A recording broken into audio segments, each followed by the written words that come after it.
Just finished up a really good week. Really pleased with the direction that we're heading and the progress. Two very different matches that we just played with Oregon at home and Michigan on the road. Kind of a quick turnaround there to after an emotional match here, and then turn around and play a really improving Michigan team. You know, it's one thing I was thinking about this morning is just the how different those two matches were from each other. It's Sarah Franklin and Anna Smrek both had pretty tough matches, I would say, for a good portion of the Oregon match, and everybody else kind of stepped up and carried us, in which they're certainly capable of doing. There was a lot of talent beyond those two, but it was a struggle for Anna the entire match, and probably 75% of the match for Sarah.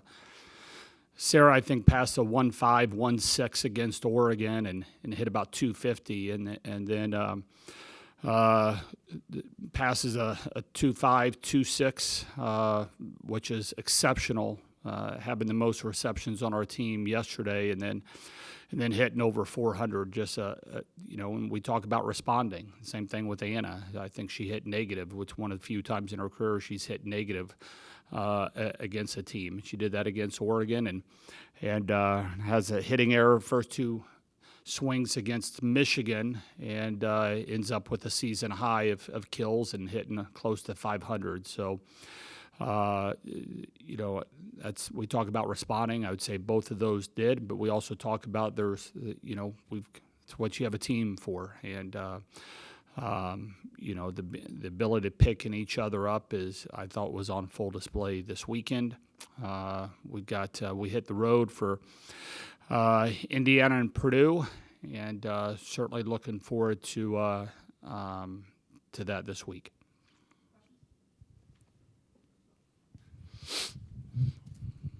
I know you're not, you don't always like talking about records and coaching records and things, but obviously you got a chance to, right now you're tied up with Pete, and you got a chance to become the program's all-time win leader. What does that mean to you, and is there a unique dynamic where, I mean, Pete's still around, he's doing, radio. And Pete is still around. and I mean, I'm just curious, your thoughts on that, and obviously it seems like, you got a good relationship with him. Very good, yeah. He reached out this morning, very kind of him, and we've got a great relationship. Shared a few beers with him, and he's been very helpful with my transition early on, and I think he just got inducted in the Northern Illinois Hall of Fame this past week. So 2 Hall of Fames in the same year is pretty cool, and got a lot of admiration for him. And I got asked about it last night after the match, and it caught me off guard because I think it was Audrey Flaw with BTN said, what do you think about 305? And I said, well, that's great. I didn't make that connection in real time, but one of the cool things about that is it's not just me. It's Brittany Dildine's been here for every single one of those. Gary White has been here for every single one of those. Our athletic trainer, Christy Walker, has been here for every one of those. I've got Anne Marie Hickey and Lauren Carlini both on the bench, and both of them were there for the first one, and seeing them on the bench and in the gym every day just brings so much joy. And and you got Kevin Schultz that's been here for 85% of those, and Chad McGahee joined us as our mindfulness coach, and 2019 has been here for a good majority of those. I'm fortunate that so many people. Jess Williams has been here from day one, who's our great director of operations.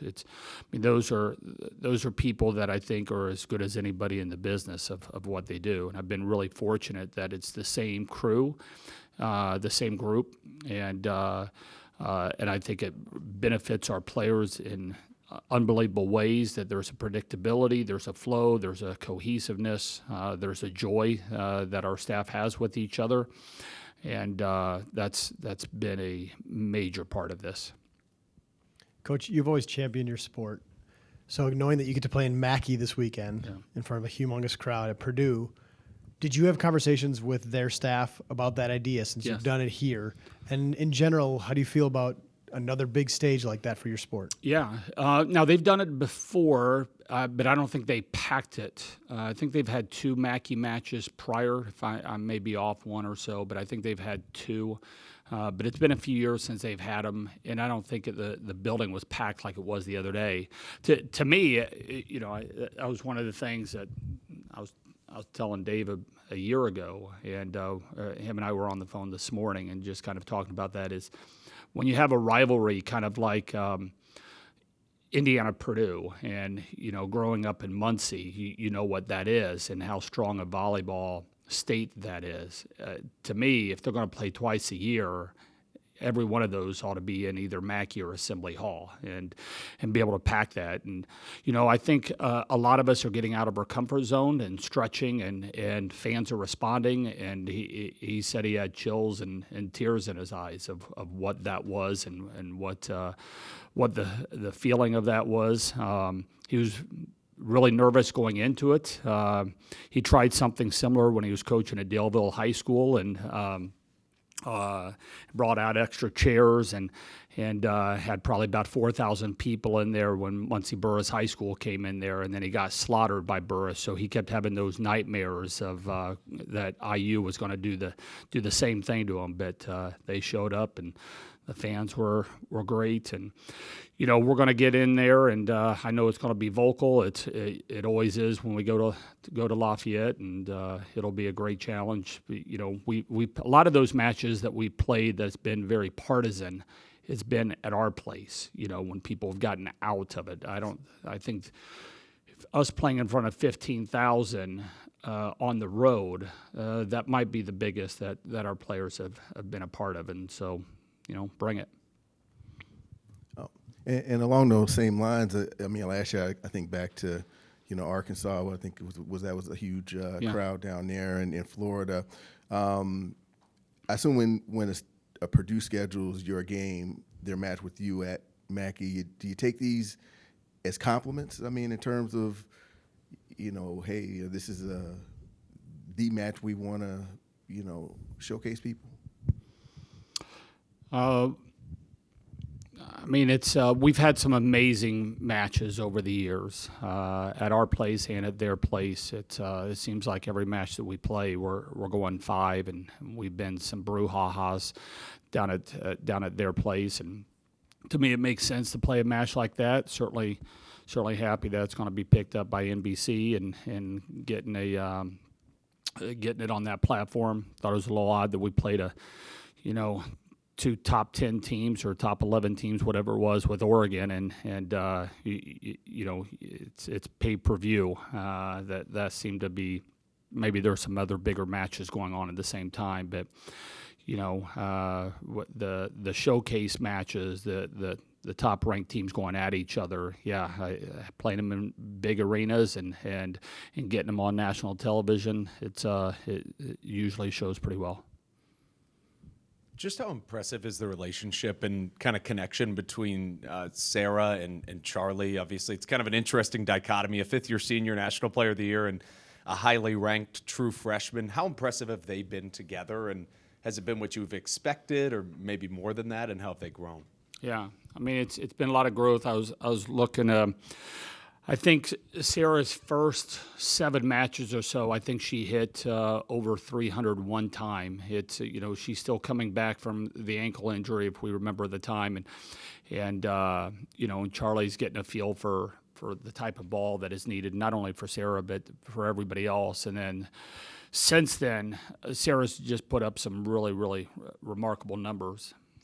Offensively, we were pretty low those first probably 3 weeks, but I don't know. I think we're 6th in the country right now in hitting percentage, and have really been on a nice little tear. And that's Charlie getting familiar with each of the hitters, and it's difficult because we've got a lot of talent, and there's a lot that they're very different players from each other, and so understanding their tempo and height and the timing and everything is taking some time. It's still a work in progress. Charlie will be the first one to tell you that, but she's putting her hitters in better positions. And the connection is just getting stronger all the time. I've been really impressed with how Charlie's gone about things. Any other questions? One other thing, I'm not sure where Caroline Crawford is on her block total, but I think she's coming up on a milestone as far as for her career. And I just want to, if you can kind of speak to just her, I mean, she's in that position where she's got All-Americans around her, and yet, I mean, obviously she's a good player, but yet she just keeps continuing to, make you put her out there. I guess can you speak to her impact and, just what she's been able to bring here these last, 2+ seasons. Yeah, she's a baller. She's a really important player for our team. Nobody goes pin to pin better than CC, and works hard in transition, handles the short serve, goes back and puts in good balls behind the service line, digs out of system setting. She and there's a toughness and a resiliency. It's she's the matches that she's been in that she started and played pretty well, and there's times that that she's come off the bench and really given us a boost, and a lot of the times the thing she does so many little things that don't show up on the box score. The box score for our sport is just not very good.